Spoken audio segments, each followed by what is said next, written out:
Season of change. Good afternoon, everyone. Thanks for joining me for your lunchtime or whenever you're going to get this. This is Austin J. Haynes coming at you, talking about letting go and beginning anew. Must tell you that this theme is coming up in almost all my conversations with clients and friends, and this idea of allowing and letting go. And maybe this is exactly what you need to hear. And I'm going to talk about some exciting updates on my end that are going to make it easier for you to follow along. I got lots of great feedback, but first, take a breath if you haven't. It's Friday. Perhaps you're excited. Perhaps you're working on a project and you snuck away to watch. Pause and breathe. I remind myself consistently. So when I get on here and do this, it's that continuation of that. Pause and breathe. Just reminding yourself to take those deep breaths throughout the day. James Nestor, the author of the New York Times bestseller, Breath or Breathe, yellow cover, talks about that the greater your lung capacity is, the longer you may live. They've done studies on it. So how do you do that? You practice breath work. Don't live in the shallow land anymore. Continue to practice breathing deep and expand those lungs. I wanted to start out with a couple poems that are relevant to letting go. One of the inspirations for my poetry is Robert Frost, planning to go up there. But let me share a couple poems with you. And I invite you to dial into is this relevant for you right now? Is it important for you to let go of something that you have been holding on to? And maybe what you've been holding on to is outside of your control. In other words, you can't control a situation, a person, or what's happening, but you're somehow squeezing it, wanting it to change, thinking that you can change it, you can manipulate it, but you come back to the same conclusion that you really can't. So let me just share this one. It's called Reluctance. Out through the fields and the woods, and over the walls I have wended. I have climbed the hills of view and looked at the world and descended. I have come by the highway home, and lo, it is ended. The leaves are all dead on the ground, save those that the oak is keeping, to ravel them one by one, and let them go scraping and creeping. Out over the crusted snow, when others are sleeping, and the dead leaves lie huddled and still, no longer blown hither and thither. The last lone aster is gone, the flowers of the witch hazel wither. The heart is still aching to seek, but the feet question whither? Ah, when to the heart of man was it ever less than a treason to go with the drift of things, to yield with a grace to a reason, and bow and accept the end of a love or a season.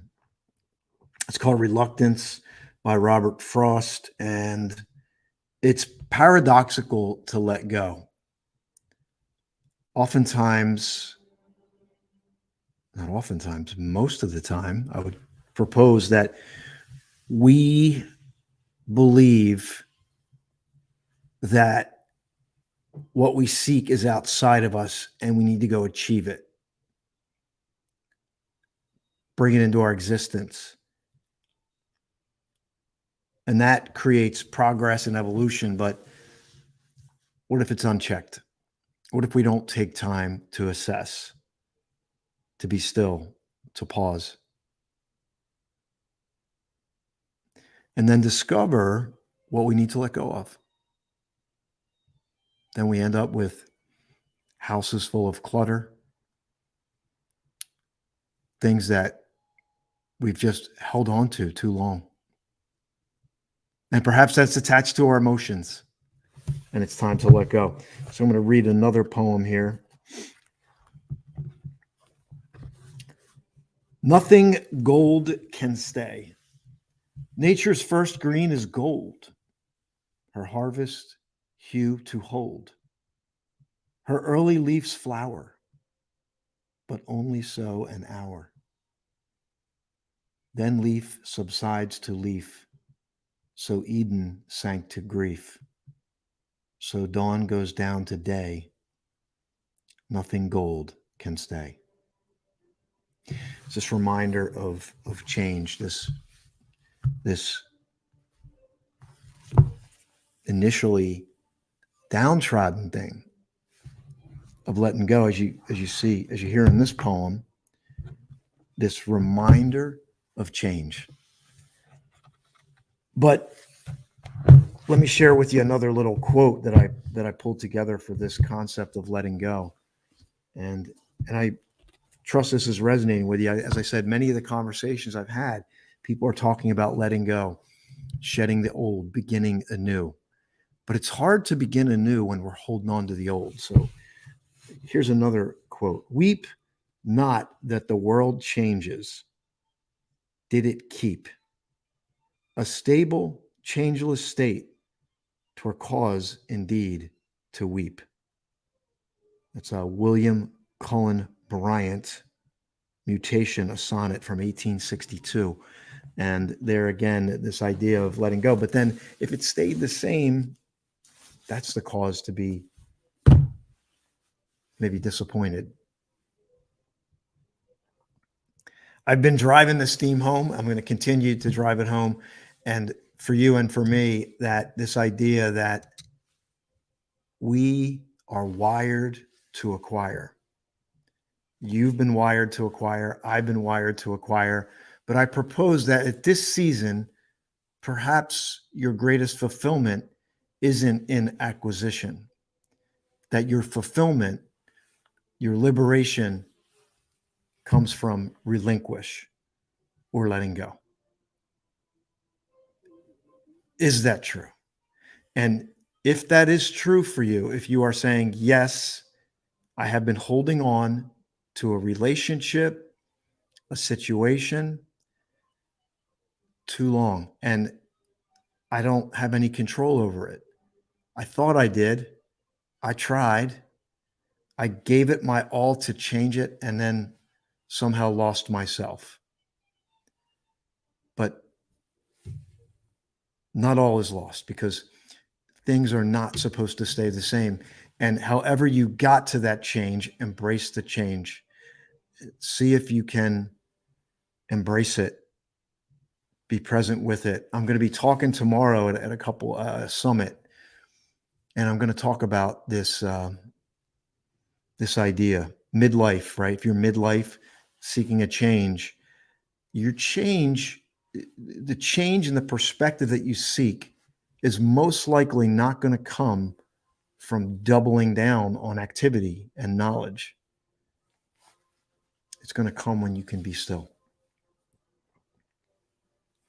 Because the deeper part of you is there. There's just a lot of noise. There's a lot of societal noise, which translates to noise in your head, which it becomes the veil that shrouds what you need to hear or see.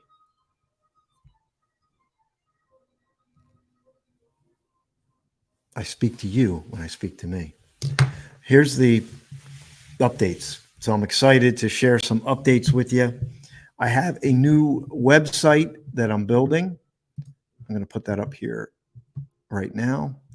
And it features an itinerary. I've had lots of people, because there's so many, how many of you agree there's so many resources today, an app for this, a website, there's all kinds of things, and they're not going to go away. But what I wanted to do was offer, to the best of my ability, one connection point, which is what I'm doing with my website. So let me give you the QR code and the website here at the bottom.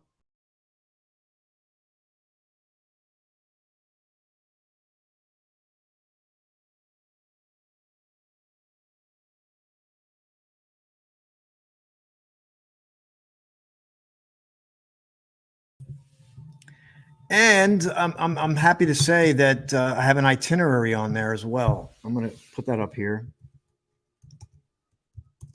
And starting tonight, I'm going to an open mic tonight. Tonight's poetry. I'm going to be at the Inkwood Bookstore in Haddonfield, and I'm going to share a poem tonight called "Oh History." So that's tonight. And if you go to this website here,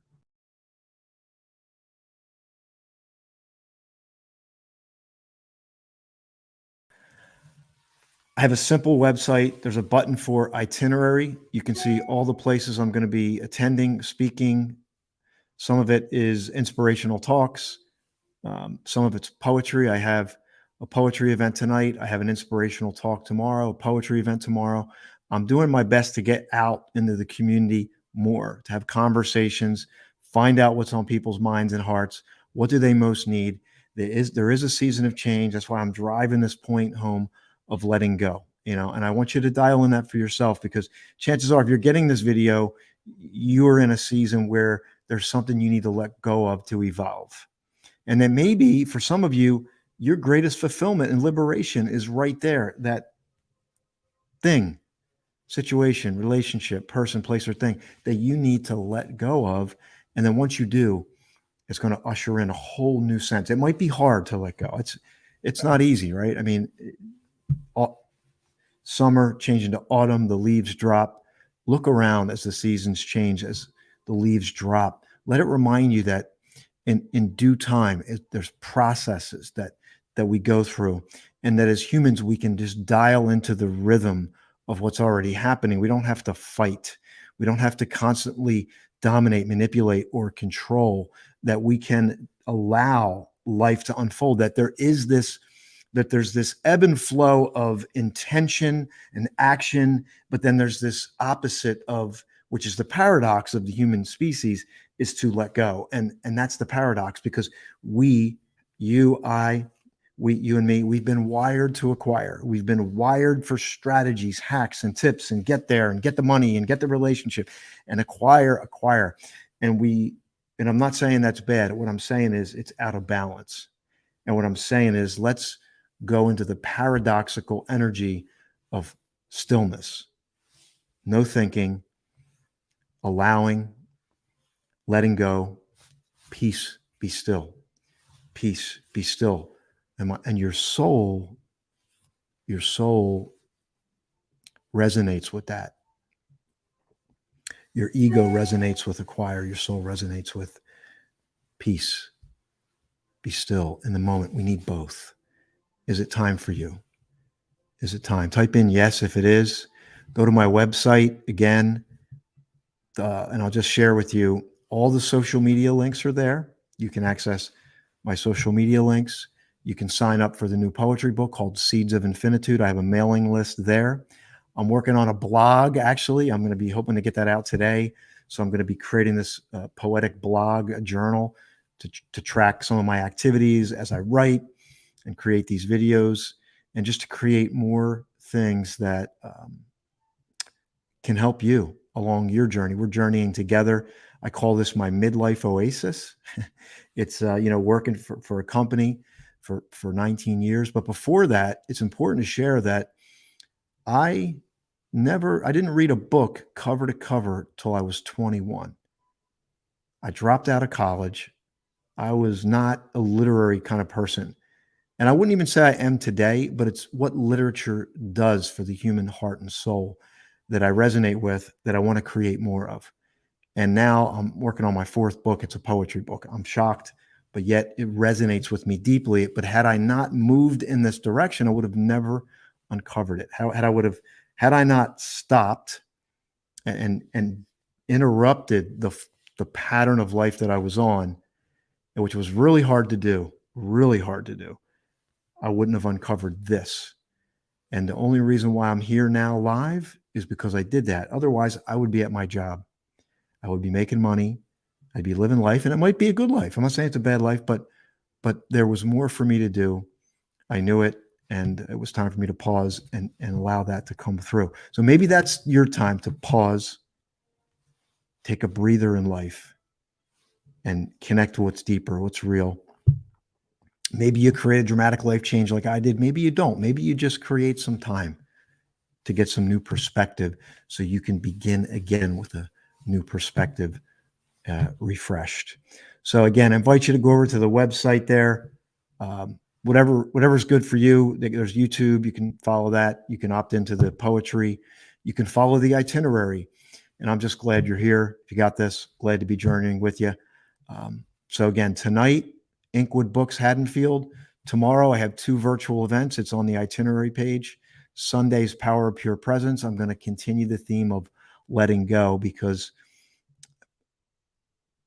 your life that you're living in, it's like you're on the train. It's like you're on the train and the track, but this content, what I'm putting out there, is to kind of step off the train and get the perspective you need. So Sunday at 10 a.m., I'll have Power of Pure Presence for you and much more.